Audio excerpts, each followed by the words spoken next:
Bem, vamos voltar a conversar com nossos convidados sobre a movimentação e tancagem de combustíveis em Itaqui. Recentemente houve uma operação pioneira em Itaqui, que é a Ship-to-Ship, transferência de combustível de um navio diretamente para o outro, que já está autorizada pela autoridade portuária. Bem, o que isso pode significar para o Porto Itaqui, para os operadores, essa nova modalidade? A primeira mudança à vista vai ser a diminuição de navios esperando na Baía de São Marcos. Tá? Porque nós temos 3 berços que operam combustíveis, né? E na hora que você tem uma operação ship-to-ship, você livra um berço. Na prática vira 3, é isso? Na prática, se tiver 3 navios ao mesmo tempo para fazer ship-to-ship, mas não chega a 3, na prática vira 2, um berço vira 2. Um berço vira 2, você sobra um berço. Pegando o gancho na última resposta do Arthur, quando a gente pensa em expansão do porto, ele falou, a gente precisa pensar na infraestrutura de cais, a gente precisa pensar na armazenagem e expedição. E aí, quando a gente pensa em expansão da infraestrutura de cais, normalmente a gente diminui e pensa assim, precisa construir novos berços. Mas a gente precisa pensar também em soluções que vão além da construção de novos berços, porque a gente está falando de investimentos muito altos. No Itaqui, a gente fala que a bênção do Itaqui é a profundidade, mas a gente tem uma pedrinha lá também, que a maré é muito forte. Então, a gente precisou estudar muito para a gente conseguir ver de que forma que a gente ia conseguir viabilizar essa operação. Então, hoje, essa operação já acontece no Itaqui. A gente tem o B-104, 106 e 108. Então, normalmente, um navio grande atraca no B-106 e joga a carga para o B-104. Então, o que a gente está fazendo aqui? A gente fez um estudo, a gente avaliou a viabilidade, fez reforma estrutural no berço para fazer com que esse navio que está no 104, ele atraque a contrabordo desse navio do 106. Então, essa carga, ao invés de passar de um berço para outro, ela vai passar de um navio para outro. Com a primeira consequência, eu ganhei um berço, que estaria ocupado, fazendo esse mesmo tipo de operação, hoje ele vai estar desocupado. Então, eu faço o quê? Que minha fila gire mais rápido, que o meu tempo médio de espera diminua, que a gente consiga girar mais carga. Então, é como se a gente estivesse ampliando em pelo menos 30% a infraestrutura do porto. Como tem 3 berços, se eu estou ganhando mais um, é como se eu estivesse com 4 berços.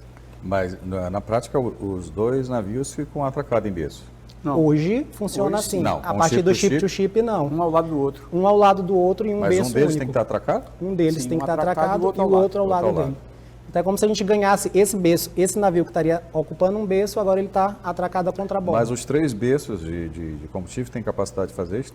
Podem fazer isso ou só um pode fazer? Hoje a gente só tem liberação para trabalhar no berço 106. Isso é o mais profundo, é o 19 É o mais metros. profundo. O berço 104 é um berço que tem até 13 metros de calado, não faz sentido, porque a gente precisa jogar a carga de um grande navio para um navio pequeno. E o berço 108 a gente ainda está estudando. Quais são os riscos dessa operação? Por que tem que se estudar tanto? Além das questões de corrente e tudo mais, quais são os outros riscos que vieram aqui? A primeira coisa que a gente precisou foi estudar a questão da capacidade infraestrutural do berço. Porque se o berço recebesse muita pressão, ele poderia ceder a infraestrutura do berço, então a gente precisou fazer um reforço estrutural do berço para ele conseguir aguentar essa pressão extra. Depois que se solucionou a questão do problema estrutural, a gente precisou começar a ver a questão de meio ambiente. A gente precisou ir buscar licenciamento, porque quando um berço está contra a borda, a gente precisa proteger caso tenha algum derramamento de óleo, alguma coisa na região, para que a gente não tenha nenhum dano ambiental. O terceiro estudo, aí a gente entra na parte de oceanografia. A gente tem uma maré muito forte no Itaqui, mas muito forte mesmo, tanto que ela, às vezes ela impede que o navio saia, a gente não consegue entrar e sair qualquer hora, a gente precisa ter as marés de entrada e saída. Na maioria dos portos, essa maré de entrada e saída ela é impactada pelo calado, pela profundidade. Para a gente não, nossa profundidade é ok, mas a gente tem uma maré tão forte que pode arrastar o navio, então a gente tem tempos que essa área fica mais abrigada e a gente consegue operar. Então a gente precisou fazer um estudo muito detalhado dessa questão do impacto da maré nessa operação, para que daí a gente conseguisse liberação com a capitania, com a praticagem, e aí depois que todo mundo avalizou a operação, a gente precisou fazer uma dragagem ao norte da ilha de Guarapirá, né, de frente para o berço, porque lá tinha porque os navios, quando eles estiverem atracados, os que estiverem em outros berços vão precisar transitar nessa região. Então, para transitar nessa região, essa área aqui vai precisar estar com a profundidade do resto do canal. Então, a gente precisou fazer tudo isso para a gente conseguir a liberação de todos os órgãos. Deu certo e agora a gente está conseguindo realizar essa operação. Essa operação hoje, ela já é feita em outros postos brasileiros? Para combustíveis? Eu desconheço. Em Suape, de onde eu trabalhei, não tem essa operação. Tem alguma... Hoje a gente faz ela no PECEM. O PECEM é um dos nossos concorrentes para atrair esses navios para fazer essa operação de contrabordo. E eu acredito que a gente também faça nos portos do Rio de Janeiro. Entendido. Em termos quando vocês dimensionaram inicialmente os investimentos para Itaqui, essa operação não estava prevista, né, Arthur? Não. Ela muda alguma coisa em termos de planejamento Olha, da Santos Brasil? Por enquanto não, porque a gente vai começar realmente, efetivamente, a operação está começando agora, a gente vai ver como é que essa operação vai se processar, como é que vai ser a produtividade da operação. Mas lembre-se, a gente está construindo 190 mil metros cúbicos de tancagem, só que a gente tem espaço ainda para mais 84 mil. Então, esses 84 mil está previsto numa segunda fase da expansão, não agora. Para até 2025, até os 190 mil. Mas ainda fica espaço para a construção de tanques para 84 mil metros cúbicos. Então, se caso tenha tenha sucesso essa operação, a gente vê que a produtividade do porto vai aumentar e a procura por combustível também aumenta, nós temos espaço para suportar esse crescimento. Eu vou te fazer uma pergunta, não sei se você pode responder aqui, mas se puder, tudo bem. Os investimentos da Santos Brasil aqui no Maranhão estão previstos lá para o Porto de Itaqui. Já existe algum estudo da Santos Brasil para utilizar alguma outra área aqui na Baía de São Marcos que não seja Itaqui? Não. O compromisso da Santos, nesse prezado momento, para agora, é só o Porto de Itaqui, porque a Santos Brasil foi atraída para o Porto de Itaqui por tudo isso que ele oferece, né? Essa infraestrutura, esse calado profundo, a movimentação ferroviária que dá inveja em outros portos, entendeu? Porque essa movimentação ferroviária aqui é muito robusta. Então, a Santos só está visualizando o Itaqui. Por isso que ela ainda tem esse espaço aí de 80 mil para um futuro próximo fazer mais construções. O que a gente conhece de portos na Europa, né, os portos maiores, Antuérpia, Hamburgo, é que essa estrutura ferroviária na área de Retro Porto Mais é muito robusta, né, muito intricada e facilita a movimentação de cargas. Itaqui, acho que uns 10 anos atrás, praticamente não tinha isso. As ferrovias elas chegavam próximas, acho que só um ramal da ferrovia da Transnordestina que chegava até Itaqui. E isso tem melhorado bastante, né, nos últimos anos com os investimentos feitos pelo próprio porto, como também pelos operadores. O que está previsto ainda de melhoria nesse tipo de infraestrutura, Bernardo? Hoje, o principal projeto que ainda está em projeto, mas que é objetivo do atual presidente conseguir tirar do papel até o final do mandato do governador Brandão, é uma nova pera ferroviária. Na verdade, seriam duas peras. A pera norte, que seria interligada à Moega do Tegrã, faria, em vez da gente entrar com 80 vagões, a gente passaria a entrar com 160 vagões, e ao invés da ferrovia entrar, bater e ter que voltar, ela daria a volta, então teria um fluxo contínuo. E uma outra que ficaria localizada atrás do terminal da Santos Brasil, que fica do outro lado, que a gente conseguiria também aumentar viria e a gente conseguiria aumentar a capacidade do porto em mais 15 milhões de toneladas. Mas então, a ideia é segregar essas peras ou os ramais ferroviários internos por carga? Uma determinada pera vai trabalhar uma carga, a outra vai trabalhar outro tipo de carga? Normalmente essa segregação é natural. Ela acontece muito em função dos terminais que estão situados em volta dela.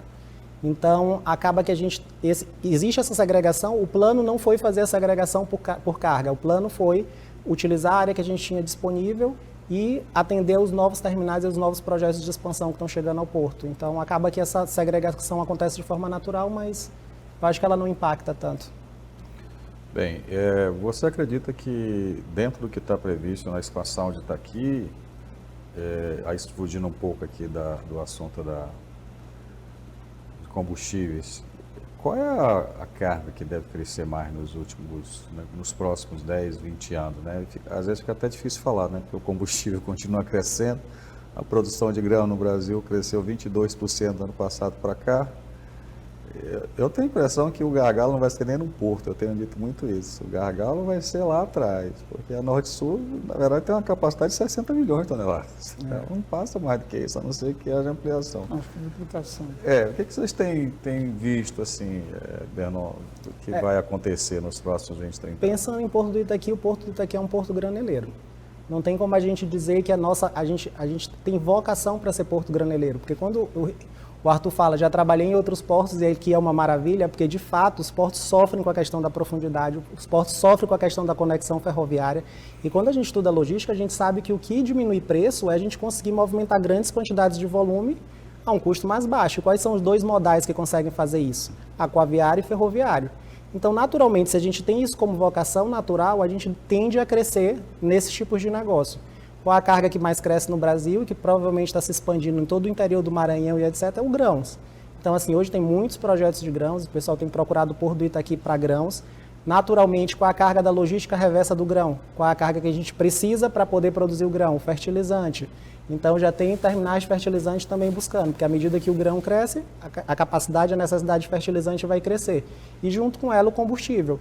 Então, quando a gente pensa em cargas, na matriz de carga brasileira, não vou falar mais em Itaqui, é minério, mas minério já é movimentado pela Vale, não é a carga do Itaqui. Depois a gente vai vir para os grãos e para os combustíveis. Então, provavelmente, a gente pode ter alguns outros projetos, existem outros projetos que estão demandando o Porto do Itaqui, mas quando a gente pensa em crescimento, o que é mais certo, vai ser grãos e combustíveis. Porque o combustível, à medida que tudo isso vai crescendo, vai se demandando mais combustível, e à medida que a agricultura brasileira está se desenvolvendo e cada vez mais está se expandindo, conseguindo ser mais produtiva, ela vai precisar de um local para escoar.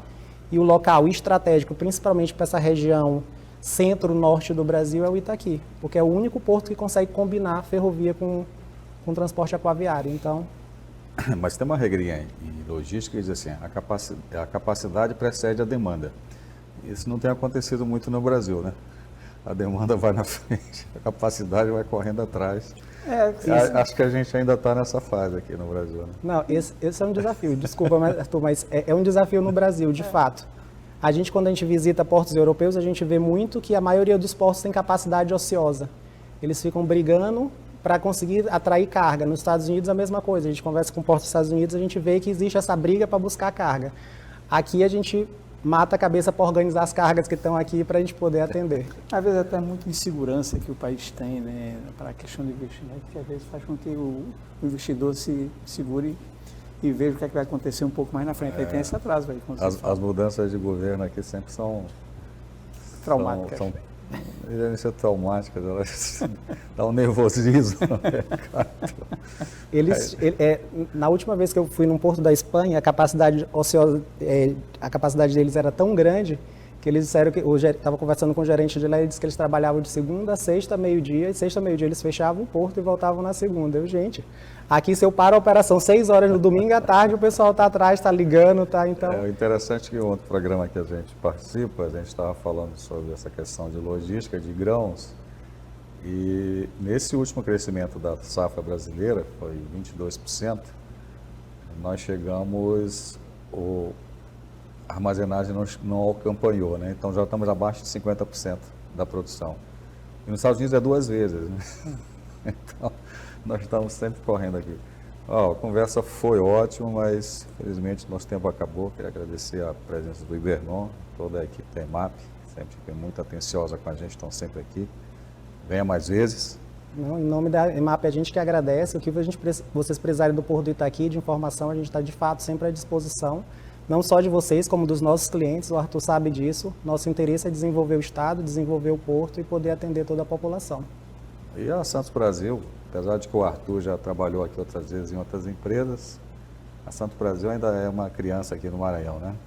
É uma criança que está colocando para crescer, mas muito em breve já vai virar uma pessoa adulta. Inclusive os contratos já estão todos fechados lá para Estamos bem adiantados. Isso aí é uma coisa interessante, a gente está falando de a capacidade para ser a demanda. Santos Brasil veio para cá e não tinha contrato. Acreditou que ia ter. E aqui já está tendo contratos. Então, estamos bem satisfeitos com esses primeiros 9 meses de operação. Que bacana. Bem, pessoal, a gente fica por aqui. Obrigado mais uma vez pela sua companhia. Negócio na Pauta, oferecimento de Apolo Energia Solar. Todos os programas estão disponíveis nas nossas redes sociais. É só seguir Negócio na Pauta. Uma boa semana para você e até o nosso próximo encontro. Tchau.